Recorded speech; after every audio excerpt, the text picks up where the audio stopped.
Hello, listeners, and welcome back to another episode of the Science Corner with Winter Pagona. As always, I hope you're having a wonderful day and are ready to spend the next 15 minutes of it here with me, talking about, drumroll please, the San Francisco earthquake and resulting fire of 1906. Yeah, I know, kind of a heavy topic, but we get to discuss one of the most deadly earthquakes in recent American history, and the fire that destroyed almost 30,000 buildings. Today, we will get an understanding of tectonic plates, the San Andreas Fault, and the severity of the earthquake, the secondary hazards that the earthquake can cause, and the big one, the fire of 1906, and other earthquakes in the same region. We will also discuss how, today, we try to mitigate the disasters that earthquake can cause so that this never happens again. So, settle in and get ready to answer the 3 trivia questions that will appear throughout this episode. Remember, it isn't about getting them right, but understanding the question and learning from our mistakes. That said, feel free to play with your friends and earn infinite bragging rights. First, we must understand what tectonic plates are. Now, some of you might already know this one, but let's rehash so everyone here is on the same page. First, you have to understand that the Earth isn't one solid block, but actually a bunch of layers.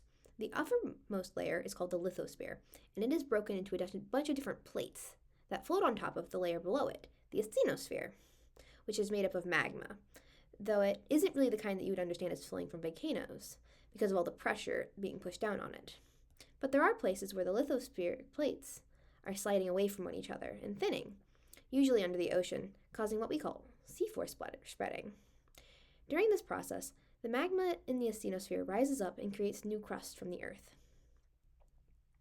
And because every action must have a reaction, if crust can be created, then it can also be destroyed. When plates are floating around on the asthenosphere, they are constantly interacting with each other. One of these reactions is a plate going on top of another plate, subduction, and then getting rid of some of that plate. The Earth has 12 major tectonic plates, and I guess you can name some of them without even thinking much about it, such as the African plate. These plates are always moving. The Earth under your feet is moving right now. Of course, you can't feel it because we're working on geologic time, which moves really, really slow. And plates tend to move less than 5 inches every year. We call the places where tectonic plates are interacting with each other faults. There are many different kinds of faults, but 3 really big ones. Let's explain them using our hands, okay? The first kind of fault is a divergent plate boundary. This is a really easy to understand one.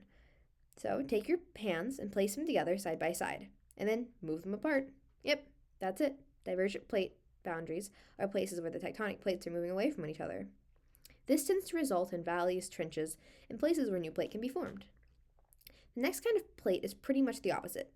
Take your hands in the same way, but instead of pushing them apart, push them together.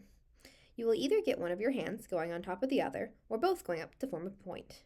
And that is exactly what happens at convergent boundaries. This is where we get the creation of mountain ranges and subduction zones where crust is destroyed.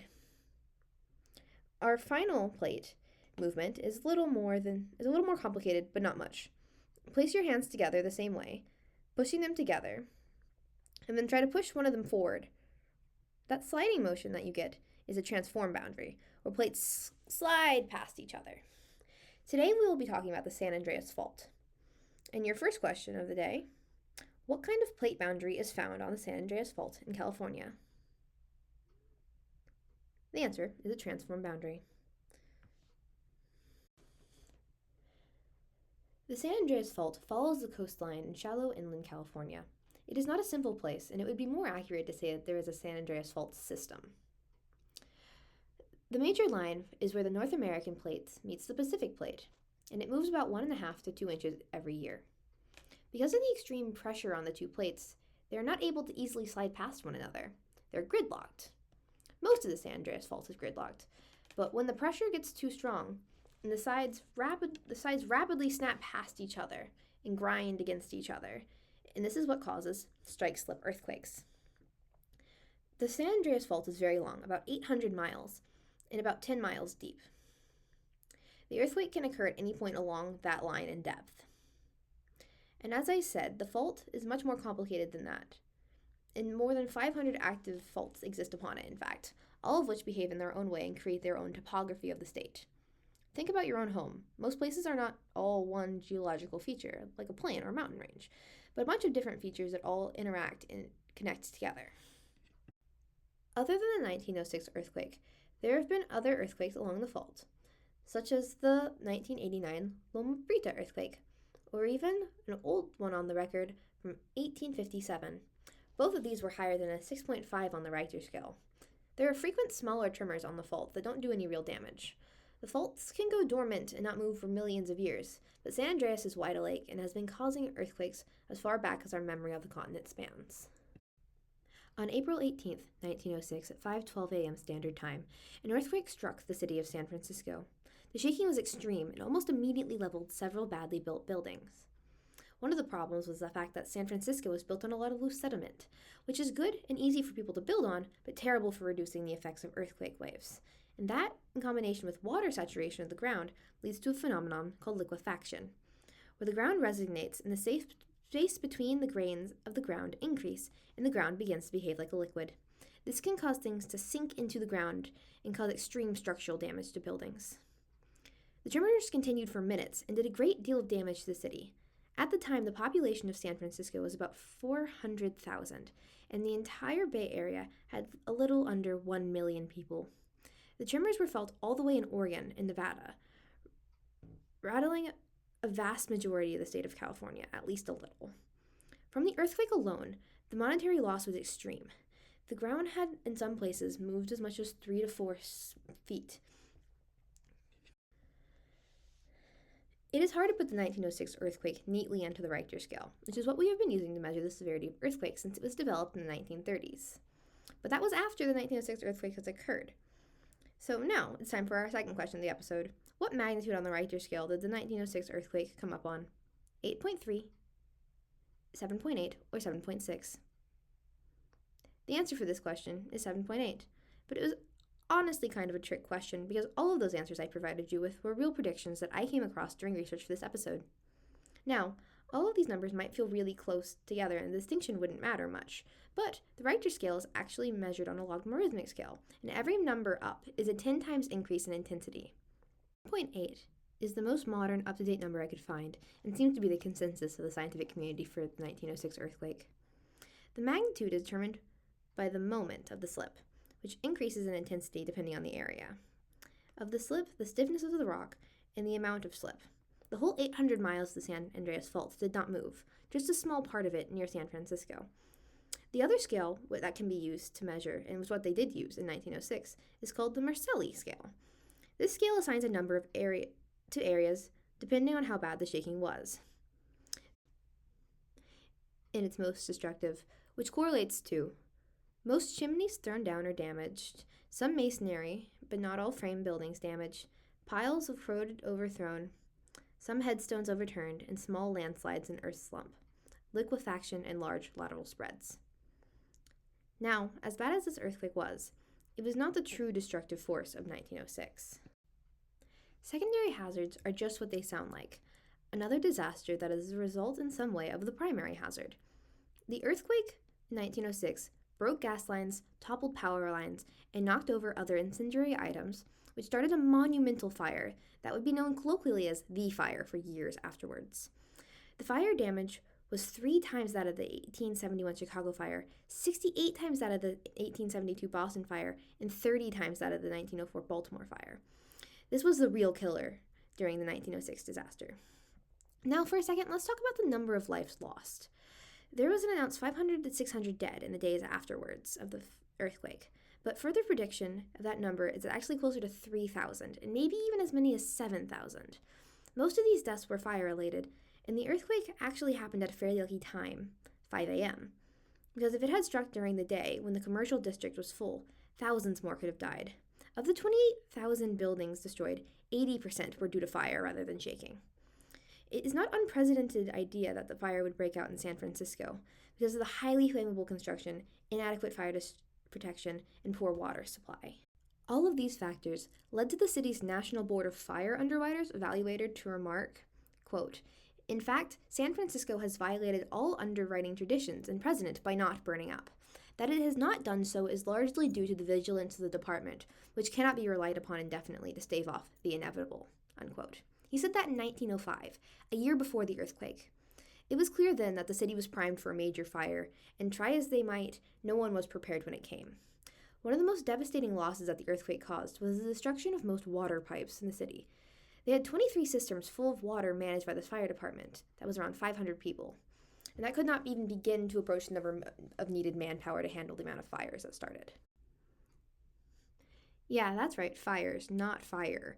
Because it's important to keep in mind that this is not one massive fire with a clear starting point, but a series of fires that destroyed different areas of the city and burned at different intensities. A newspaper at the time reports that the fire responsible for the most damage wasn't even started by the earthquake directly, but when a man tried to make himself breakfast in the morning, his broken chimney started the fire. When it came down to it, the way that the city was built meant that there was no stopping the spread of the fire, and it was way too large a task for the San Francisco Fire Department. And only after 4 days, $524 million in property loss.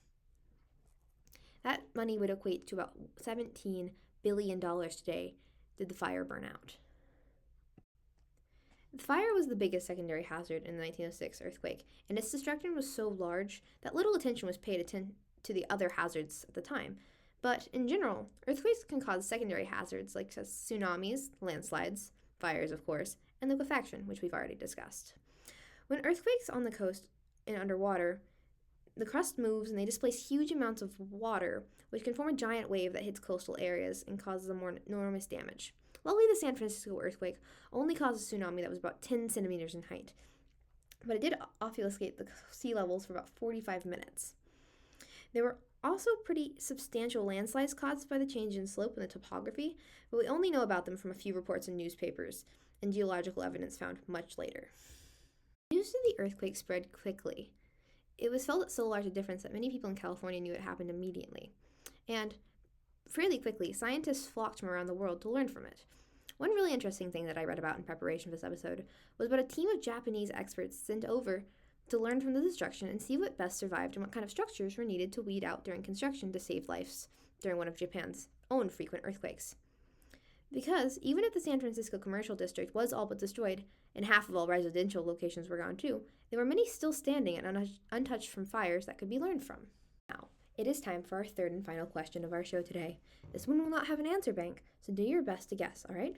What kind of building material is the most likely to collapse in case of an earthquake? The answer is bricks.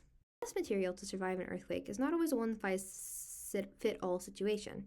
Motion from earthquakes isn't just awesome up and down, but also side to side. And to best protect from the vibrations, things need to move along with them and resonate instead of shattering. In 1906, the Japanese seismologists concluded that curtain wall systems of steel were best for high-rise constructions and reinforced concrete was better for low-rise buildings. Today, we also consider resonance in construction of buildings and we consider height, weight distribution, shape, and foundation. A lot of math and consideration of the seismic waves goes into the research, but the long and short of it is, on short buildings on soft rocks, they can better handle low frequency, and tall buildings on hard rocks deal better with high frequency.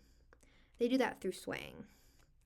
These things that we have learned from the experience and experimentation from past earthquakes have led to construction practices that help mitigate the harm from earthquakes. Another major factor that we have today that can help us both better understand and protect from earthquake damage are early warning systems. We at this point in time do not have a way of forecasting earthquakes, though we have understanding of things like elastic rebound theory, which tells us that there are certain amounts of strain that faults can take before they go and have an earthquake. But faults are not so easily predicted, and we do not have nearly enough data about each fault to know how often they go off. There are certainly elements and stressors that we do not yet understand. But we do have tools called seismic sensors that pick up on P waves, which are the first waves that come moments before the much more destructive S waves and Rayleigh and Love waves of earthquakes. The system is not perfect, but it does give several invaluable advantages, such as alerting power plants, particularly nuclear power plants, about the quakes with enough time to shut off the plants. They tell hospitals to prepare for patients, alert first responders, and give people a couple of seconds to get out of vulnerable places. And seconds might not feel like a lot of time, but it's truly invaluable and leagues above getting caught completely unaware. And of course, another mitigation practice we have to keep in mind is fire prevention. In some ways, fires are a lot easier to deal with than earthquakes, and others they're much worse. We have methods of predicting wildfires, but they can start unpredictably and often by human action. One of the best tools we have in fire prevention is awareness. Think of Smokey the Bear or constant fire drills that you have in schools. We teach people young constantly about how to evacuate and the best ways to avoid accidentally causing fires. Of course, this is not perfect, and sometimes people don't listen or are actively malicious and light fires. This is why we have other methods of mitigation. We bury power lines when we can. We place burn bans. Houses are built better to keep fires away, or at least keep them isolated at one house. Once a fire has broken out, we are much better at fighting them now. Then let's look at modern San Francisco as a reference. They now have a static supply of water in 10 million gallons in a reservoir. And in case that isn't enough, there are 162 underground cisterns around the neighborhoods. Pump stations and fireboats are ready to pump in seawater as needed into the city, and complex piping networks that can fill in for each other in the event of damage like an earthquake. For both earthquakes and fires, there's no perfect system of mitigation, and sometimes all we can do is take the disasters as they come. But there are some really real and competent strategies out there that we have developed to protect property and lives. The 1906 San Francisco earthquake is a fascinating historical and geological event that we here have only scratched the surface of in this episode. If you are still curious about it or just want to look at some really interesting images, I recommend some photography from around the city in 1906. It is truly awe-inspiring and horrifyingly destructive. Today, we have discussed the basics of tectonic plates, fault types, and why this hazard exists where it does. This led to an understanding of the San Andreas Fault and what kind of strike slip fault on the transform boundaries that cause earthquakes. We have got a brief history of some other earthquakes and tremors in the area. We have discussed the Great Fire and other secondary hazards like tsunamis and landslides caused by earthquakes, and the topography of California. And we ended with a wide variety of mitigation and containment measures that are utilized to predict and limit the harm if another event like the 1906 earthquake ever happens again. And that marks the end of our time here today. I hope that I have taught you all a little something, and that you will tune in next time and the time after that to keep learning. Have a nice day.